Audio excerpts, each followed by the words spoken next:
Hi, hello there. I'm Sin. We are in the Book Nook, and today we're going to talk about a book that is quite the interesting take on a vampire story. So the book is Blood on Her Tongue by Johanna Van Veen, and I really enjoyed her last book, which was My Darling Dreadful Thing. So I decided I would read this one. So it follows the story of these two twin sisters, Lucy and Sarah. And Sarah had gotten married, and she lives somewhat far away from her sister Lucy, and Lucy's been getting these letters from Sarah that have slowly become a bit more deranged and unhinged as they progress. And eventually, like, it seems like she's very ill. And she gets this one letter that's like, her sister's like, I have all this pain in my head. I want to scoop my eye out with a spoon. And then shortly thereafter, Lucy gets a letter from the husband that's like, can you please come? Sarah's very ill, da da da da da, she needs her sister. And so Lucy goes to be with her sister and to take care of her. And she's like, God, please don't let her be mad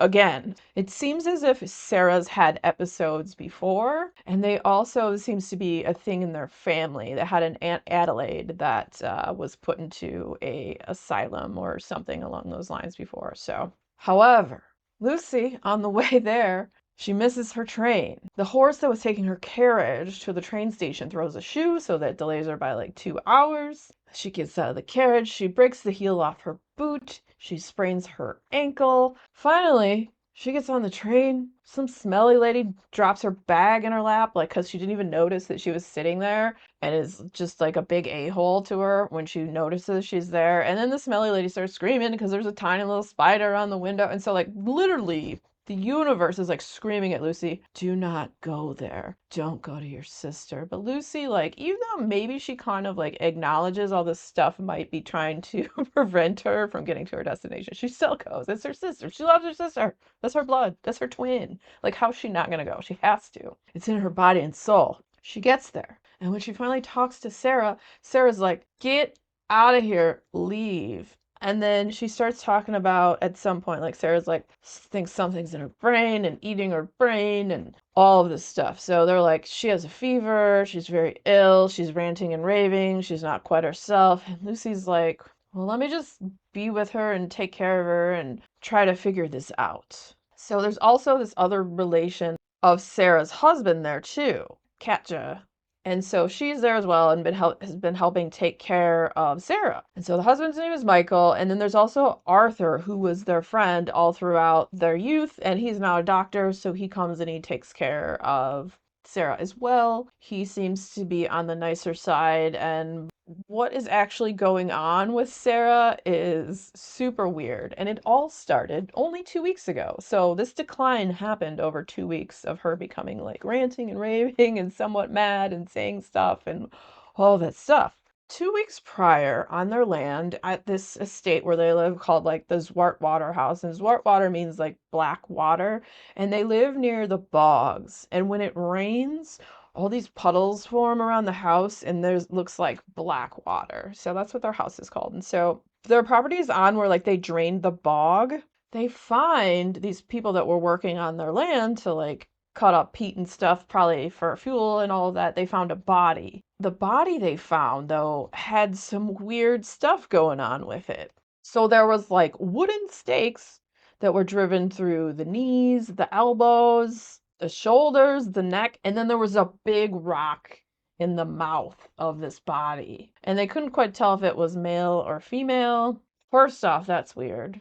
The stakes and the rock in the mouth, like, why would there be stakes in the body of this thing? And the first thing, obviously, that comes to most people's mind is a vampire, right? Because they drive a stake through the heart. I mean, these were in different areas of the body, but still weird.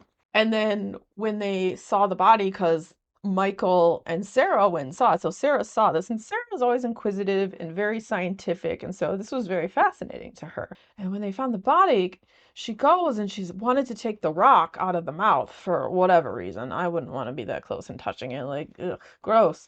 But anyway, Sarah goes up and she's trying to get the rock out of the mouth of this body, and she does, but she scrapes her knuckles on the teeth of this body and they start bleeding. So blood has gone into the mouth of this body. Then she sucks on her bleeding knuckles.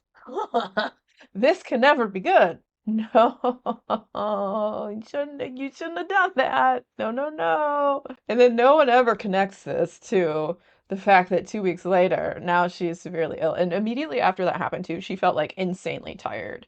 So, also on the outside, probably a lot of us who've read like vampire stories and whatnot are like, red flag, ding, ding, ding, ding, alarms are going off. Like, oh, girl, no, why'd you do that? So she starts to spiral 2 weeks later. Now we're to where she is now. She is ravenously hungry, but it doesn't seem like she's hungry for food.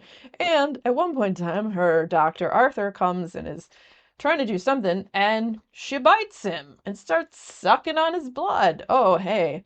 The thing is, so yeah, it's kind of a vampire story, but it's not the normal vampire story. There's a bit of a twist to it, and I thought that was pretty cool. I enjoyed this quite a bit. It's a gothic horror. It's very atmospheric. It's very moody. I love that. I love how the writing is with the atmosphericness. I am a big fan of gothic horror. While it's not fast paced, I thought it was a good steady pace. So I thought the story flowed well. And right off the bat, you jump in with Sarah, who's like, I have this pain in my head and I want to scoop my eye out. Also, if you're a little squeamish about stuff in horror that happens to eyeballs, warning. I'm not going to tell you what happens, but there's some eyeball stuff. Yuck. But I love any kind of story that is kind of a vampire story, even if it's not like the normal traditional type. Like I said, like the writing, I really like the characters, I like the atmosphericness, the moodiness of it, and I read it in I think 2 days. So read it pretty quickly. Overall, if you read this author's prior book and liked it, you'll probably like this one. I feel like there were some similarities, not not with like the story, but like the vibe. It had like a similar vibe. And if you like the first one, pretty sure you'll like this one too. And then if you do like vampire stories as well, I would say, yeah, definitely check this one out. And if you enjoyed hanging out today, hit that subscribe button, come back, see me again, and we'll talk about more bookish things and weird stuff.